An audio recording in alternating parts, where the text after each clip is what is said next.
waaw asalaamaaleykum mbokk internet yi mbokk Sénégal ñu ngi leen di nuyu seen tur ak seen sant vraiment di rafetlu ndaje bi ñu def tey muy ñun waa Malika di waa Mbëbës Safadoy bokk ci département de Kër Massar lii nag waxtaan la woo xamante ni dañ ko ibbi comme suma grand Moustapha Niang bi fi jóge léegi presque moo wax na lépp ñun dañoo doon benn association boo xamante ni mooy collectif Mbëbës Safadoy démb ku ne xam na lii waa Mbëbës waa Malika doon dund ak Kër Massar Tivaouane Peulh ak yëmbal yooyu yëpp jàpp ba mbaaw mu nekkoon benn bombe écologique vraiment boo xamante ni région de Dakar bépp ko doon wax muy méfe bu am su bu garaaw ñu nekkoon ne di ci xeex depuis 2019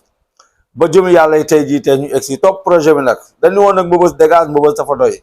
lépp slogan la woon esprit la pour li nga xamante ne mooy saxaar si ak lor gi nga xamante ne mu ngi koy def population yi ci nappe phréatique bi bëri na yoo xamante ni vraiment xeex nañu ko ba tey fii ñu egg si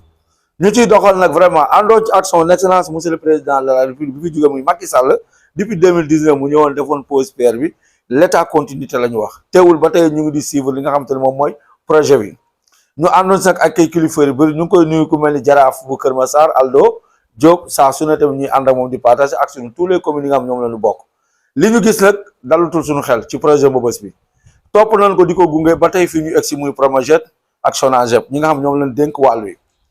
projet bu mel nii ni ko suma grand waxee sànq muy 100 et quelques milliards Mbëbës nekk fi 100 ans ak ñun waa population Malika et Kër Massar ñu topp di ci daw di ci xeex di ci am ay lor ay hépatique ay feebar bu nekk si ñun ñu gunge projet bi ba tey fii ñu toll ñu war ko réaliser bu métti woon trop ci ñun population yi nga xam ñoo dëkkee environ ñi nga gën ko jege nag muy waa Jàmmalaay waa Malika vraiment nga xamante ne ñoom kenn demul ñu des ci Mbëbës Malika moo tax ñu koy wax kon bu ñu ñëwee tey ba exit réalisation projet bi ñu jegeel autorité yi muy état central bi fi nekk ñoom ñëpp chaque réunion yi ñuy daje yëpp dañ ciy waxtaan te cahier de charge acteur de référence yi jàpp naa ni respecté wul li nga xamante ni moom mooy engagement nga moom la ñu jëloon tey ñu gis ñu commencé réaliser projet bi ak ay chinois ay étrangers ñoom ñoo ñëw te souveraineté lañ waxoon ci suñu réew lépp lu ñuy liggéey bu ko suñu waa réew ma ne duñ ko jox keneen garaawul comme chinois yi ñoom lañ def partenaire ñu ànd di liggéey mais ñan lañ fa gisaat ñu fay liggéey suñuy mbokk suñuy nit yoo xamante ni dëkk nañ fa jege fa kenn jëlu leen ay étranger yan étranger ay Pulo Fuuta leen jël leen di leen fay ay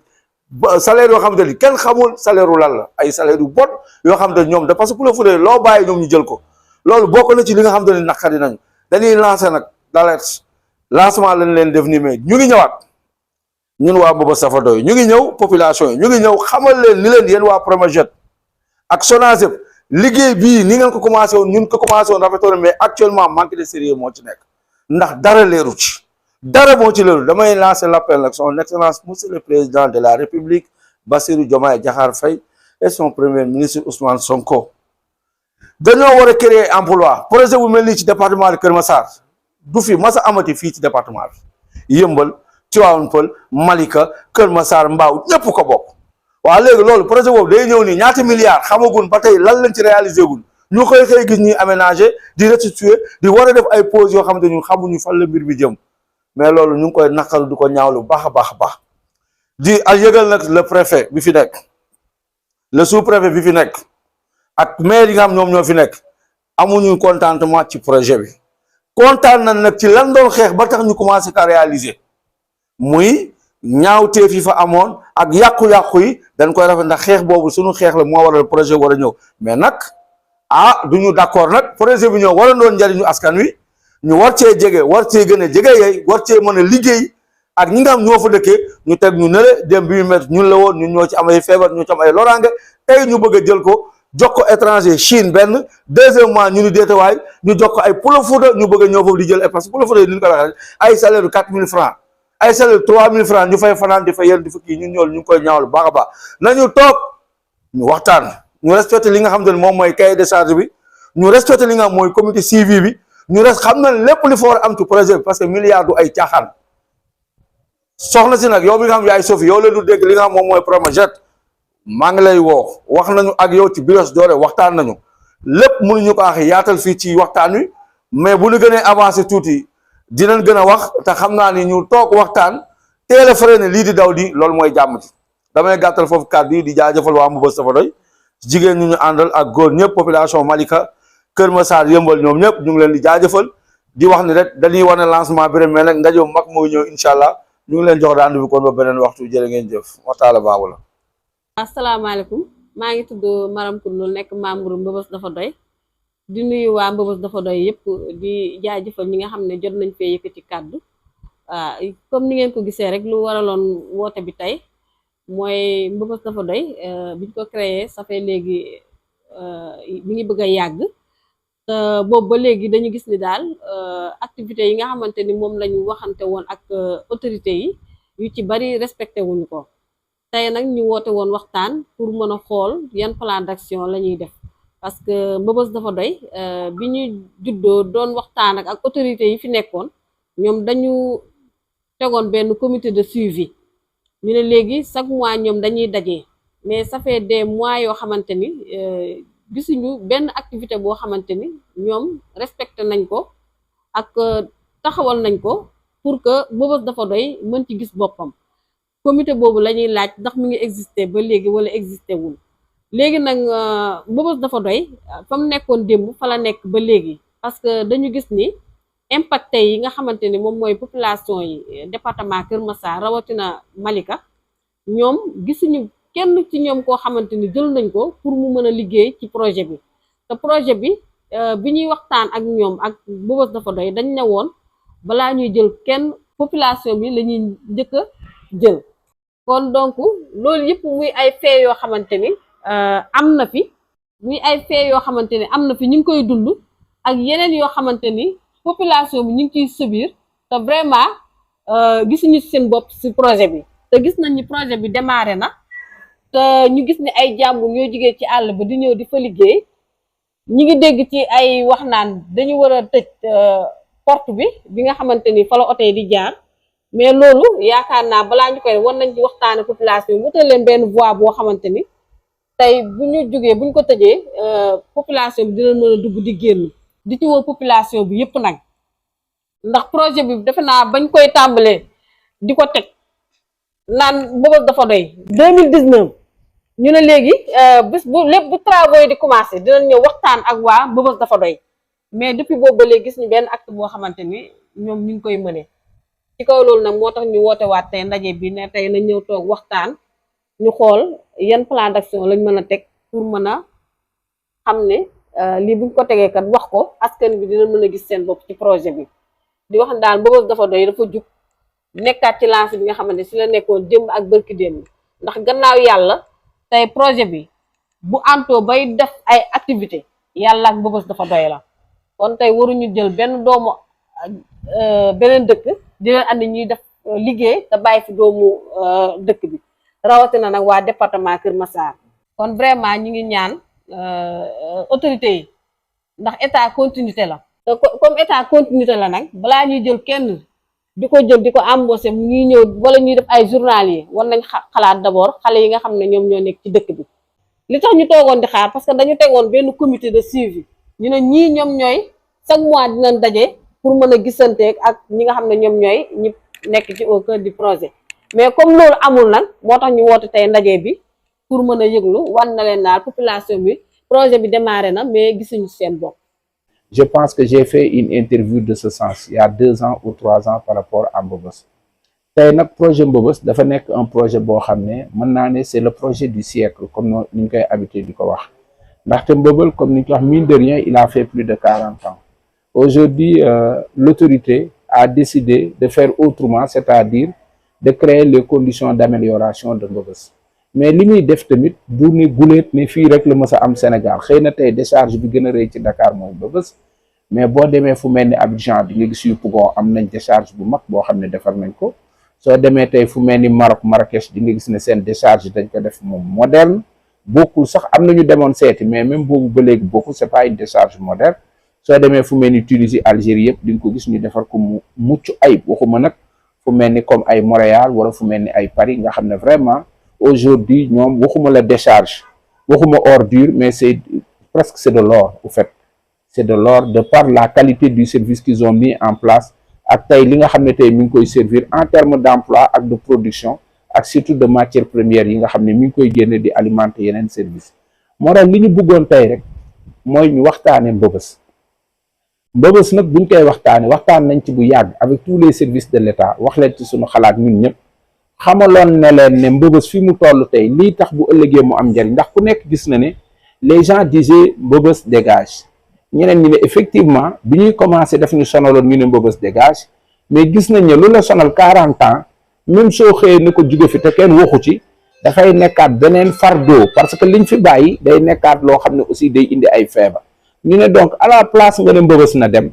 on n'a qu'à demander l'amélioration des conditions de Mbëbës, ce qui va nous permettre de traiter l'existant mais de faire de telle sorte que aussi surface bi nga xam ne occupé nañ ko mu nekk surface boo xam ne da ngay dem ba nga xam ne nit ñi dinañ mën a cohabiter ak moom mën a dëkk ak moom te dootul doon loo xam ne da leen di lor mais day nekk njëriñ tey nag foog naa foofu lañ toll ndax état bi nangu na proposition boobu ku nekk xam na ne le président Macky Sall à son temps était venu pour faire le lancement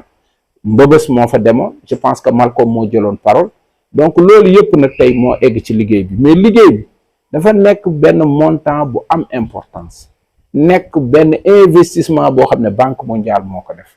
est-ce que léegi waa département Kër Massar dañu war a xëy rek toog ñu ne leen léegi chinois bi moo koy liggéey jeex na su paree dina leen jox caabi ñu dem non non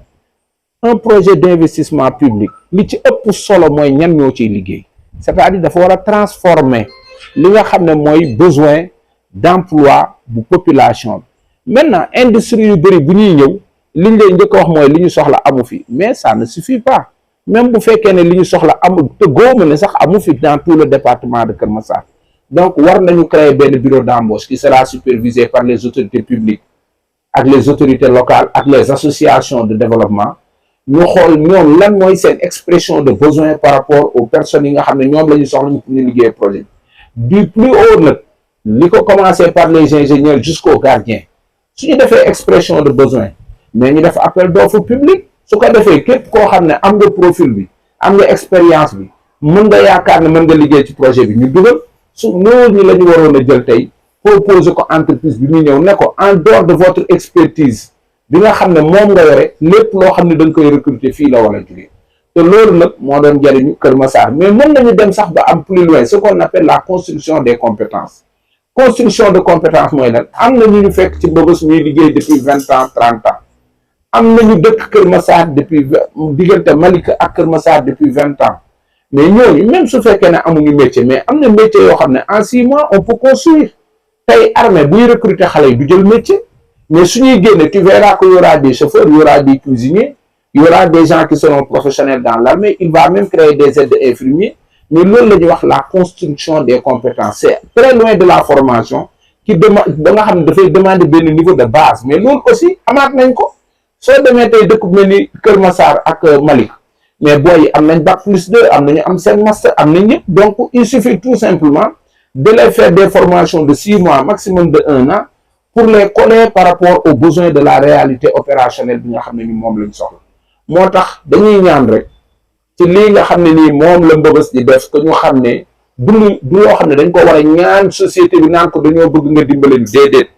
Mbëbës à travailler loolu dafay ay convention yoo xam ne partenaires yi dañ ko signé woon ne bis bu ñuy commencer liggéey bi dinañ jël doomu Kër Massar yi ñu liggéey ci dinañ xool ñi nga xam ne dañoo impacter aux environnements ñu créer ay infrastructures sociales de base yoo xam ne dina leen permettre ñu mën a dëkk ak li des ci mbalit ñu bëggu ëllëgee du leen lor dinañ créer aussi ay infrastructures appui de sanitaire yoo xam ne même bu fekkee ne dafa war a am impact ñoom dina leen protéger donc ci loolu tey moom la le président Malcolm Mor Babou ak ñi nga xam ne ñëpp ñoom la ñu àndal bëgg a waxtaane man damay def appel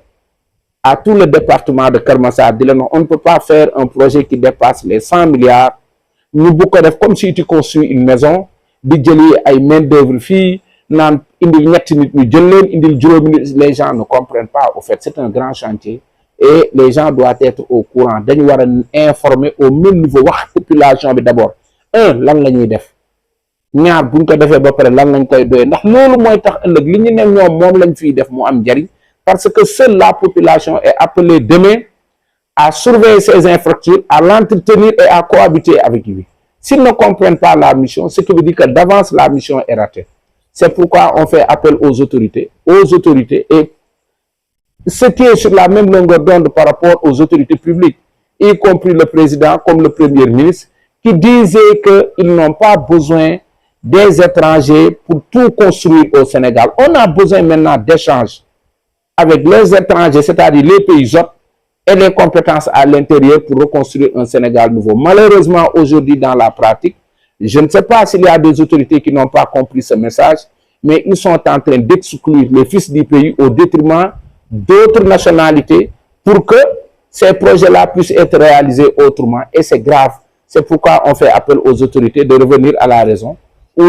en tout cas, de réorienter le projet pour que ce projet puisse être au bénéfice de la population de Keur Massar et de Malika et que les jeunes qui sont là puissent en bénéficier de ces grands projets du chef de l'État. Sinon aussi, ils seront des projets, mais vous allez voir que les problèmes des jeunes vont demeurer et continuer à exister, ce qui va amener une incompréhension entre les jeunes et l'État. Donc, nous remercions ñëpp, di santaat ñëpp, di gërëm ñëpp, di wax ne rek ñu ngi demander une mobilisation générale autour de ce projet. Ce n'est pas une mobilisation de destruction, c'est une mobilisation d'alerte et de construction sur lequel on appelle tout le monde pour qu'on puisse s'associer autour d'un projet et qu'ensemble, que ce projet puisse être donné la réussite de tout un département qui a subi les méfaits de Mbeubeus, qu'aujourd'hui, que ces méfaits puissent se transformer à des opportunités de développement communautaire. Donc, nous ngi sant ñëpp de gërëm ñëpp. Merci beaucoup.